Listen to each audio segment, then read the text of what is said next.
So, Barbie movie is trying to impress its audience, and tries to save the reputation of Warner Brothers, after it was ruined thanks to the worst media merger between Discovery Incorporated and Warner Media into one company, Warner Brothers Discovery, that ruined the reputations of HBO, Cartoon Network, DC, Warner Brothers Animation, Cartoon Network Studios, HBO Max, and Discovery Plus, that forced to merge and fill up with stupid and cringe cheaper reality shows that no one asked for or didn't sign up for it, except for the fact that Harry Potter is getting more movies. This is not the case I'm talking. I want to talk about the Barbie movie from 2023. Not as well. I'm excited for it considering yet another overhyped girly movie that I didn't ask for. Before I get to the review, just a quick disclaimer. This review may contain spoilers.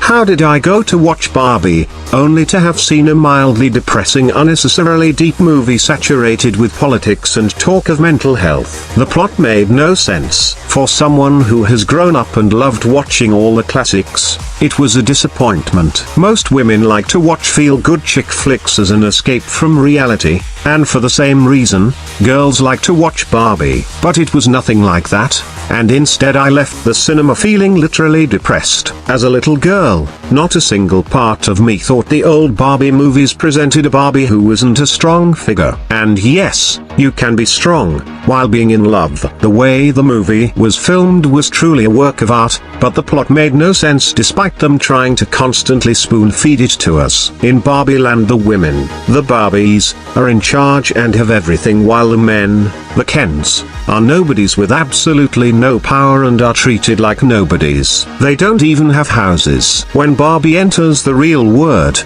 she realizes it's the complete reverse. You'd think that Barbie would then realize that how she was being treated is how the Barbies were treating the Kens, then go back to Barbie Land and fix it. Instead, when she goes back to see Ken turning Barbie Land into Ken Land, because the poor sod had a taste of what it feels like to be appreciated when he was in the real world, she has a crisis and then gathers the Barbies to manipulate the Kens into fighting each other so they can take back their power. Then instead of apologizing to Ken, who was genuinely in love with her and had no true bad intentions the entire movie, he thought the patriarchy was about horses, about how she constantly brushed him off like an annoying child every 5 seconds. She simply apologizes for not spending some time with him, then continues to reject him and tells him he essentially needs to find himself. Then she wants to become human despite fighting to maintain her perfection throughout the movie, simply because someone told her it's okay to be imperfect. And I get what they're trying to achieve here, but I thought there would be a deeper reason. Perhaps there are things about being an imperfect human that are valuable, such as having empathy, or maybe make it obvious that she was becoming a more realistic role model for little girls by becoming human with cellulite. I get the intention of the movie, but it really didn't have to be that deep. I really just wanted to have fun at a Barbie movie. The last thing you'd want to go watch after a long day at work or school is a movie about a silly fight between men and women, politics, patriarchy, death, depression and anxiety. The beginning of the film was fun, but that fun didn't last long. But people are probably gonna call us the brainwashed Barbies because we actually want men to be our equals. Now, this sort of narrative tires me, especially when it's so cringy and on the nose. I was expecting true woman power out of this film, a glorification of all that it means to be a woman, especially since Barbie has always been the epitome of femininity. Instead, we have the same repackaged message that being a woman is a torturous, inferior experience, and that you must escape it at all costs. We have the same narrative that men are literal trash and that they will succumb to their basest instincts at first chance. Really, we have the same old, women can do it all. We cannot. Women don't need men. Yes, we do. Men are asinine, useless, selfish, and egoistic, sure, like all women are. If we're making generalizations, loving others by serving them is demeaning. Serving others is the ultimate form of love and should be uplifted, appreciated, and glorified. Instead, this film shows women in maid costumes to make the point that serving others is H0 Rebel 3.